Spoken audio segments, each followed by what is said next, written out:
Welcome to Common Sense. Common Sense is a series of shows featuring interviews with interesting people so that we can learn in a clear, concise, and direct way who these folks are, what they do, and what makes sense to them and what doesn't. I'm Rudy Breglia, and today I'll be the knowledgeable, wise, and wonderful Deborah Wagner, uh, the museum curator for the 103rd Ohio Volunteer Infantry, or we'll call it today OVI. Okay, welcome, Deb, to Nice. Common Sense. It's nice to be here, Rudy. Thanks for featuring us Okay. on your show. All right. Well, okay. Deb, why don't you start us off? Tell us where you were born, where you've lived, and what brings you to this part of Ohio. I was born right here in Lorain County Okay. at St. Joseph's Hospital in Lorain. All right. Grew up in Sheffield Lake and lived in Avon Lake for a few years, but most of my life I have resided right here in Sheffield Lake, Ohio. Okay. Well, what's the meaning of 103rd OVI? OVI stands for Ohio Volunteer Infantry. The 103 is the regiment number. Okay. So this is the 103rd Regiment, Ohio Volunteer Infantry. During the Civil War, Ohio had approximately 200 of these regiments. The 103rd was just one of them. Okay. How did you first become involved with the OVI? I was born into it. I see. To be a member here, you must be a direct descendant of one of the men who served in the 103rd Regiment. Okay. So you're either born in, or you marry in, or you can be adopted in. Okay. I'm a born-in member. Okay. I'm a direct descendant of Timothy Metzger, who was in Company C of the 103rd Regiment. He was my great-great-grandfather. Okay. Well, when and why was the original 103rd Regiment OVI formed during the Civil War in the Union Army? The Civil War broke out in 1861, and for the first year of the war, the war was going horribly for the North. They were getting trounced battle after battle by the Southern forces. So in 1862, President Lincoln asked for volunteers to fight for the North in the hopes that if he could boost the troops' numbers, maybe it would start to turn things around for the northern side. So just over 1,000 men from Lorain, Cuyahoga, and Medina counties volunteered and formed the 103rd Regiment, Ohio Volunteer Infantry, to fight for the northern forces. Where did the men of the OVI see Civil War action? And I think we have a map that we'll show on. We do have a map downstairs that shows where they started and where they went for the next 3 years, where they served and where they fought. These were infantrymen, which means they were pretty much most of the time on foot. And they were as far south as Atlanta, Georgia. Okay. All the way over to the Carolinas on the East Coast. They spent a lot of time in Kentucky and Tennessee and were involved in several major battles there. They were in the Battle of Resaca, which is in Georgia. Okay. They were also down in Atlanta. We have beautiful oil paintings of Fort Mitchell on the walls downstairs. The 103rd not only helped build Fort Mitchell, but then they helped defend Fort Mitchell, which was in Kentucky. I got you. Okay. Now, give us a little summary of what happened to the men during the war. Describe what you can. Well, they volunteered for a 3-year term of service. So when they went in 1862, most of them didn't come home until 1865. Wow. They didn't see their families or their relatives or their wives or children. So for the next 3 years, they fought side by side, marched side by side, tented side by side, took care of each other when they were sick and wounded. They had to forage for food a lot of the time to have stuff to eat. They were in battles and skirmishes together. They were pretty much together 24/7 for a 3-year period. And over that 3-year period, they formed a real tight camaraderie, real tight bonds with each other. Be kind of expected. And like most people in the military, became a brotherhood with each other. I see. And their service ended when? The Civil War was over, and they came home in June of 1865. Okay. Tell us about the activities of the OVI after the war. When the men came home in June of 1865, as I mentioned earlier, they had just spent the last 3 years of their life together, doing everything together, risking their lives, not only for their country, but each other. And because they had formed such tight bonds, when they came home in June of 1865, they didn't want to go their separate ways and not see each other again. It's nothing nowadays to jump in your car and drive to Cleveland or Medina. But back then it was big traveling. So when they returned, they decided they would have an annual reunion.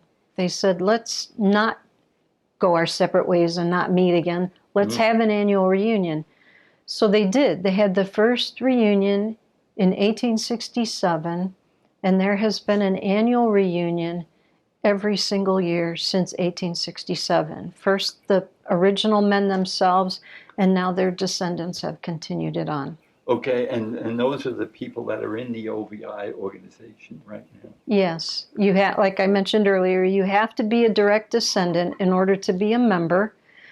And they started the reunions, and they passed them on to their children and their grandchildren and their great-grandchildren and great-great-grandchildren like myself. I see.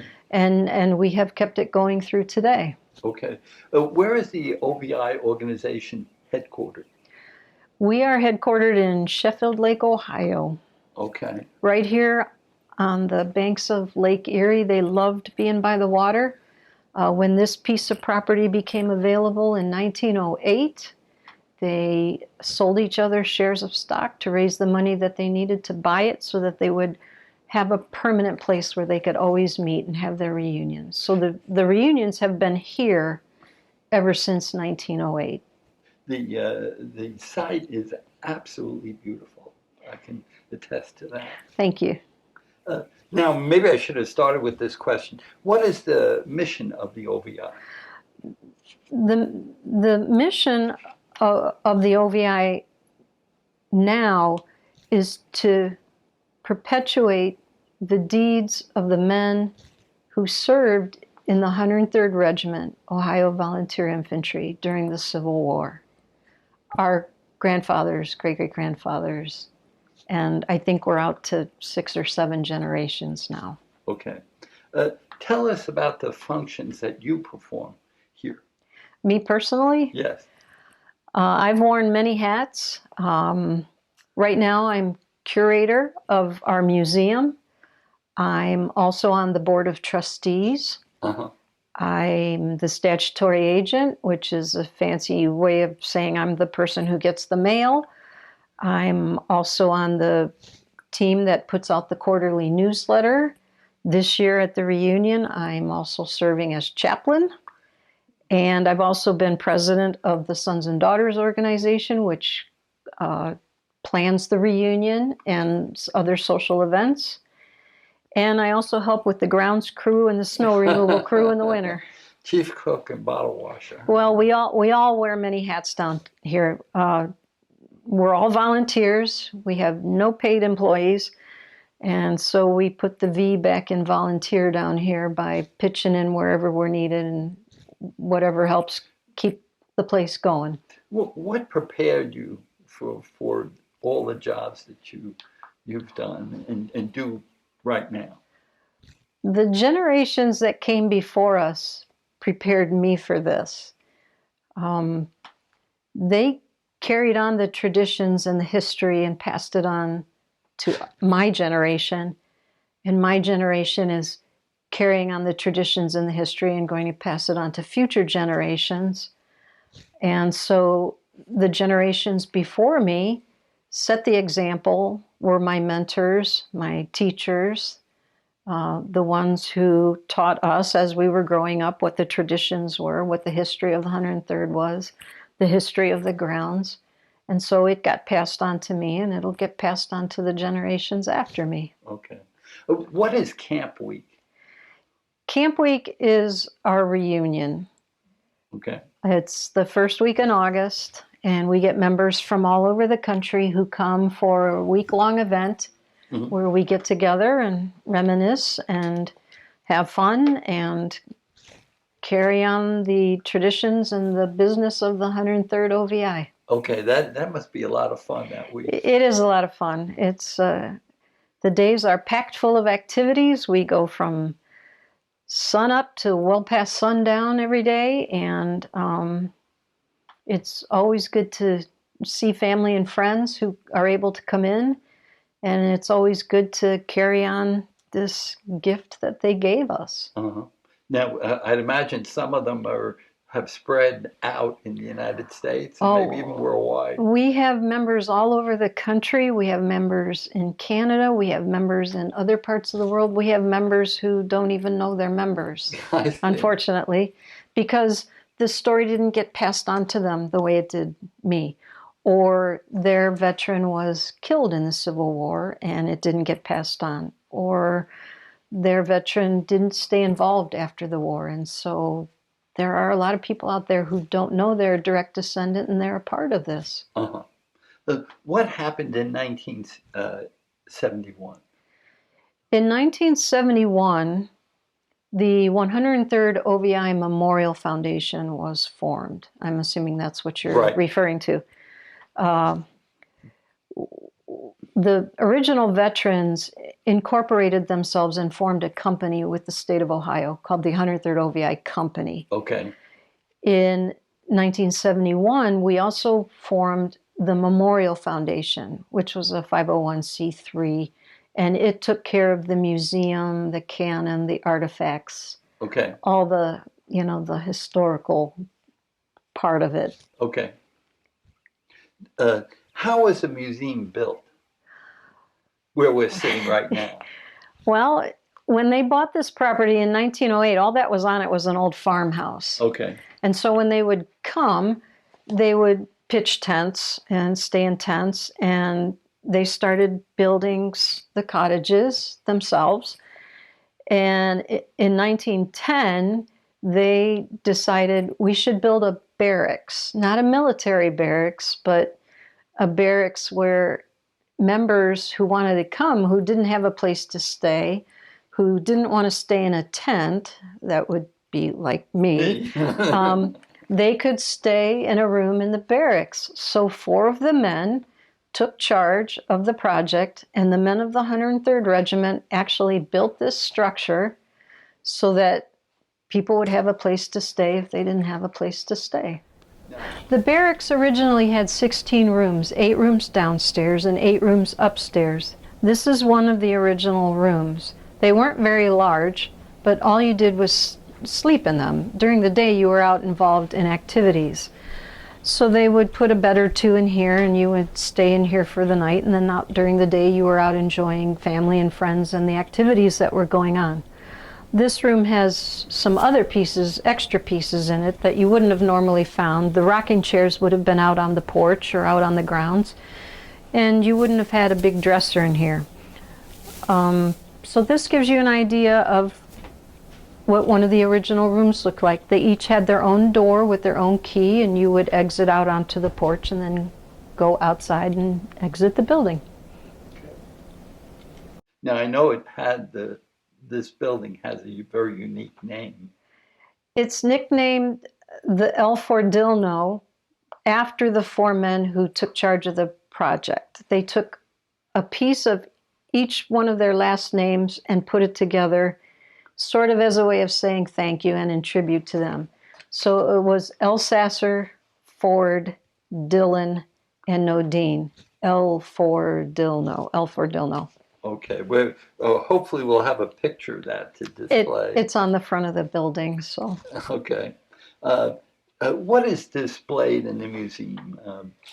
The museum has 2 floors to it. The first floor is dedicated to the 3 years that they served together during the Civil War. So the first floor is war-related items, canteens, bullets, caps, uniform jackets, rifles. We have a howitzer saddle down there that was used for transporting cannons, all kinds of war-related pieces for the 3 years that they were serving. The drummer boy for this regiment was a young man named Andy Parsons, who was from Amherst, Ohio, and he was literally a boy. The drummer boys were literally small boys. He was 14 years old. The drummer boys played a crucial role in the battles. They were right in the front of the line, leading the men into battle, playing different roles on their drums. The men could hear the drums over the sounds of the battle, and so it would tell them what to do. So it was a way of communicating. This drummer boy was beloved by the men of the 103rd. So when they came home, they presented him with this drum. And every time he came for a reunion, he had the drum with him. We have photos of him upstairs, and he's always got the drum with him. So this is his original drum. This is the original fife. And this is the original 103rd OVI regimental flag. This is a replica that we had made of what's in this case. It's too fragile to take out now, but this is the original regimental battle flag. Oh, and these are the names of some of the major battles that they participated in, which are actually stitched on the regimental flag. So what you're seeing behind here is actually what's on the regimental flag as well.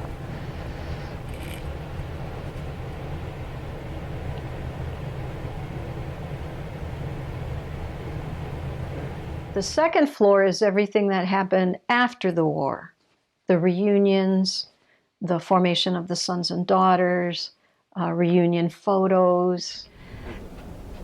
Back then, they did not have panoramic cameras. So if they wanted to take a large group photo, they had to take this half of the picture, then take this half of the picture, and then splice them together. And you can see that they did this in this photo a little bit. Otherwise, it's seamless and it's a perfect photograph. But if you look at this end of the photo, there's these 2 gentlemen here. And then while they were setting up for this half of the photo, these 2 gentlemen ran down and stood in this end of the picture. So these 2 guys are in both ends of this reunion photo, which is comical. But for me, it's even more comical because those 2 guys are my relatives. So that those genes have been passed down? They have been passed on. Down the Metzger line, yes. Okay. Yeah. The photos are just great. Our library, our archival room. Okay. Now, I know there's a collection in the library that's unique, that it has a roster of all the, can you tell us a little bit about that? It's this set of books that's behind us. It was printed in 1868, and I'm always amazed that they had the foresight to do this. It is a complete roster of every person who served in the Civil War from Ohio, whether it was infantry, cavalry, officers. They're listed in this book. So I could pull out the volume that has the 103rd listed in it and look up my great-great-grandfather. Okay. If you had a relative who served in the 87th Regiment, we could pull that out and look him up. It's an amazing collection of books, and it's a nice tribute to every person from Ohio who served in the Civil War. Right. I know people come here just to look at your roster. Yes, and you can find this online now, too. Someone took the complete set and put it online so people could look things up. Look up their veteran if they wanted to. Okay. Well, tell us about the OVI property where we are right now. It's just under 4 acres. Like I said, they were having an annual reunion every year, and at first they were having everywhere. They would meet in somebody's farm in Medina. They met in Cleveland. They met in Elyria. They really liked to go to a place called Randall's Grove, which was in Lorain. They loved that. It was right by the water. And by the early 1900s, they'd been having reunions for so many years, they said, let's buy this property so we'd have a permanent place to meet. So they bought this property. Over the last, since 1908, several buildings have gone up. We now have the dance hall, which we use for multi-purposes. We have a dining hall, a mess hall, a kitchen. We have the museum, and there are also 27 houses down here now. 25 of them are year-round homes, and 2 of them are still original cottage structures. Okay. Who owns the homes, and how do you decide, who takes the homes? The houses are owned by members. You must be a direct descendant to be a member. You must be a member to own one of the homes. Some of the homes have been in the same family since the time they were built and just passed on from one family member to another. Other houses have changed families, either through sale or gifted over. We actually had 2 cottages that were moved off the property early on. They took them and moved them down the road somewhere into Avon Lake. I don't know if they're still there, but that's always an option too. But you must be a member to own a house. If I decided I didn't want my house anymore, I could give it to another member. I could sell it to another member. I could give it back to the foundation, and they could sell it or do with it what they want, or I could move it off the property. I see. The OVI owns the land. The property belongs to the foundation. I own my house. Mm-hmm. So it's sort of like living in a condo association where you own the house but you don't own the property. Okay. Right on Lake Road. All right. Is the OVI site on the list of historic sites? The museum itself is on the National Registry of Historic Landmarks. Okay. Not because it's a museum, but because of who built it. It was built by the men who served in the 103rd Regiment. We are also, we have an Ohio historical marker. We're affiliated with the Ohio Historical Association. Is that the one out by the cannon? It's the one that's hanging in front of the cannon. Okay. Well, what are the components of the OVI organization, and what different functions do they perform? We have the 103rd OVI Memorial Foundation, which oversees everything. Okay. We also have the 103rd OVI Sons and Daughters Organization, which is the organization that takes care of all the social functions, like planning the reunion, planning potlucks, any social events that we have. The breakfast. That's under the Memorial Foundation, but it's the same people make up both organizations. Okay. All right. So I've got you. What is the OVI scholarship program? We started giving a scholarship out a few years back to a graduating senior from Brookside High School who has chosen to enlist into military service. Because we're a military-based organization, we thought it would be nice to give a young man or young woman who has enlisted into any branch of the military service, ROTC, a little bit of help by giving them a scholarship to help them when they're starting out in the military. Okay. Tell us about the pancake breakfast fundraisers. And I can attest the food is excellent. Thank you, Rudy. You make it from scratch. And I went to the May breakfast, and I know there's a couple more that are coming up in the fall. Yes. We have 4 pancake breakfasts a year. We have one in May and one in June, one in September, one in October. They are our main fundraisers for the museum. And as you mentioned, our pancakes are made from scratch. They're not out of a box. They're back there mixing them up, putting all the ingredients in, and then serving them up. We also serve eggs. On the days of pancake breakfast, the museum is also open for free tours. I had 2 helpings of pancakes. They must have been really good that day. And so you can come, have breakfast if you like. You can come tour the museum. You can tour the grounds, and it helps us out because it's our main fundraiser for the museums. I see. Tell us about the video of the OVI veteran Captain Levi Schofield. Levi Schofield was in the 103rd Regiment. After the war, he went on to become a famous architect and sculptor. He designed the Schofield Building in Cleveland. He designed the Soldiers and Sailors Monument, which is on Public Square in Cleveland. He also designed the Mansfield Reformatory, which they used to film the movie The Shawshank Redemption. Oh my God, it's famous. And so he's from this regiment.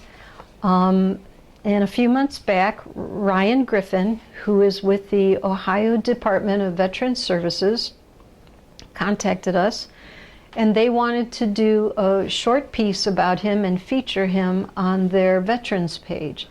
And so they compiled a neat little bio about Levi T. Schofield and compiled a really great video about him, short video, but a really nice one, and posted it on their site featuring him. Wow. What are the future plans for the OVI? Our future plans are to continue to maintain and preserve this amazing gift that the veterans have given us. We want to maintain and preserve the museum and the buildings and the grounds, as well as share our story with the public, as well as be involved with the communities around us, and to, share the story of what these men did during the Civil War. And I think it's real important for children to come here and see it. I'm sure they'd be impressed by what these folks went through. We love having the kids come through. We love having anybody from the public come through. I've also gone and spoken in schools to the kids to share the story with them, especially the ones that are studying about the Civil War. So you can either come tour the museum, or we will come and speak to your organization or group and share our story with you. Okay, that's wonderful. Now you've told us that the breakfast is your primary funding source. Do you accept donations? Do you accept volunteers if they want to volunteer here and enjoy the site and tell people about it? We definitely accept donations. Okay. And people have been generous, and we're very appreciative of donations. We are busily in the process of applying for grants as well. We have a committee that's working very hard on trying to get us some grants. We have our fundraisers, and if somebody wants to volunteer some time and we have some projects they can work on, we also try to work cooperatively with the schools. We know that the high school kids have to get service hours, and so we try to help them out in terms of if you want to come down and volunteer to help us with this project, that project, we'll help you get your service hours. Trying to, work cooperatively with the community around us and promote what we have, as well as bring others in. Okay. When is the OVI site open? The grounds are private property because people live here, but you can come and tour the grounds in the museum. Right now we have summer hours. The third Sunday of the month from 1 to 3, the museum is open. You can come down and tour. It's open to the public. We welcome everyone. But if you wanted to come and do tours and you can't make a pancake breakfast or one of the Sundays that we're going to be open, they can always contact me and we will set up a time and a day to take them through that's convenient for everybody. Okay. What is the charge for touring the property? And we ask for a donation. We don't actually charge people. okay. We ask for a $2 donation per adult and $1 for children if they want to come tour. I see. Okay. Now, you've mentioned that there is a gift shop. Can you tell us, I think there is a book that you have available? We do have a gift shop with many of the normal items you would expect to see when you go to a gift shop. We have T-shirts and sweatshirts and ornaments and pens and keychains. Okay. But also an item that we have available is a book called Reminiscences and Experiences. It's a hardbound book, and it was written by the men of the 103rd Regiment. It's their story in their own words about what they went through during the 3 years that they served in the war together. And so we have that available as well. Okay. How can someone get in touch with OVI? Is there a telephone number or a email address? We have a telephone number they can call. It's 440-949-2790. We also have a website, 103ovi.com. And on the website, there's a little contact us area. And they could email me through museum@103ovi.com. Okay. In summary, what makes sense to you and what doesn't? What makes sense to me in terms of the OVI is that we continue to perpetuate and maintain this amazing gift that the men of the 103rd passed on to us, their descendants. Mm-hmm. This is the only place like this in the world. Mm-hmm. There are all kinds of Civil War organizations, but this is the only organization in the world started by the men and passed on onto their descendants that is still perpetuated to today. And we're right here in Lorain County, Sheffield Lake, Ohio. So what makes sense to me is this one-of-a-kind, unique organization. We do everything in our power to keep it going, to share it with the public, to pass it on to future generations, and share this history with the rest of the world. Now, I'm really impressed. The men who started this were so wise to to purchase property and to form this organization. It's very, very impressive, unique. It's unique, and I am in awe of it, and I'm a descendant and a lifelong member, but every time I come in here, I just think, how amazing is this, that I was born into an organization like this. Uh-huh. Well, thank you very much, Deb. And thank you for watching. If you have questions or comments, our email addresses will appear on the bottom of the screen. Please contact us. If you would like to be on the show, or if you know of an interesting person who would also like to be on the show, please send us their contact information and we'll take it from there. Thank you very much. Remember, seatbelts save lives.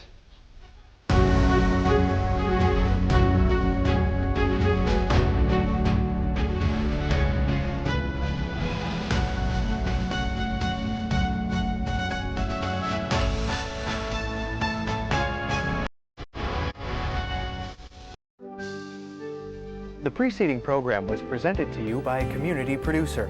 The statements, views, and opinions expressed were not necessarily those of ALC TV or the City of Avon Lake.